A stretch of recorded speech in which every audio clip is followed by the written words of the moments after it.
I have another problem. The chain broke. So I ran into another faulty part with the bike. For starters, the original crank set has a safety plate that keeps the crank arm onto the crank. It broke, resulting in the crank arm falling off. Bikes Online sent me a replacement crank set and lower bracket. When removing the faulty one, I found that the supplied crank bracket had a split. I replaced the crank set. Only a matter of a couple of days later, the chain snapped on me. The chain Polygon supplies of the bike, very flimsy, probably not suitable for the type of bike it is. I contacted Bikes Online. They're sending me a replacement chain, but like for like, so I'm not going to use it. I brought a replacement chain. Let's put it on. When buying chains, make sure you get the chain suited to your cassette and your crank set. Depending on how many gears you have here and how many gears you have at the back will alter what size chain you can put on, and also how many links you need for your chain. You can watch me put this on. This chain has chamfers on the outside plates. One side just has a chamfer in each corner, the other side has all four corners chamfered. With this one, you'll want to put the side with all four corners chamfered, facing outwards.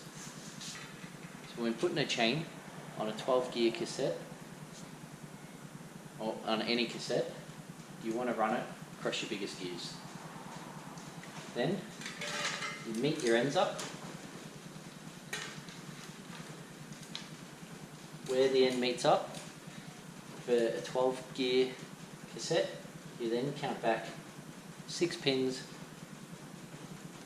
and reduce the size.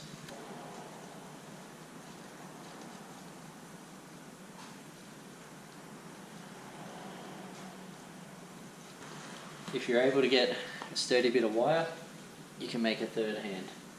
Simply hooking it into one, hooking it into another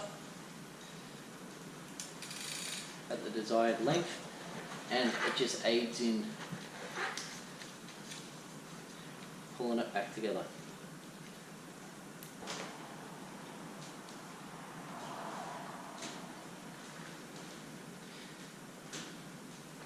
It's important to remember these connections are single use only, so you want to make sure they're located properly before you clip them together, otherwise you'll have to do a trip back to the bike shop.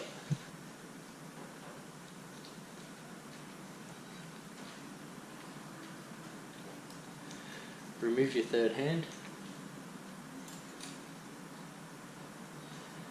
Make sure, before you lock it in place, that it's located correctly.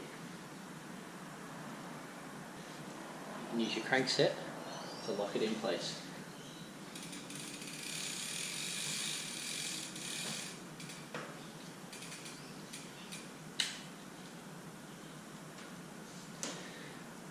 Find it at the top here. Go back a little bit more, and then if you're happy with its location, simply pedal to lock it in.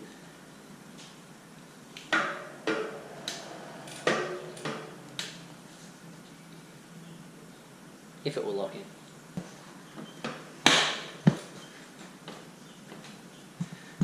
Took a bit of force, but I could hear it snap into place.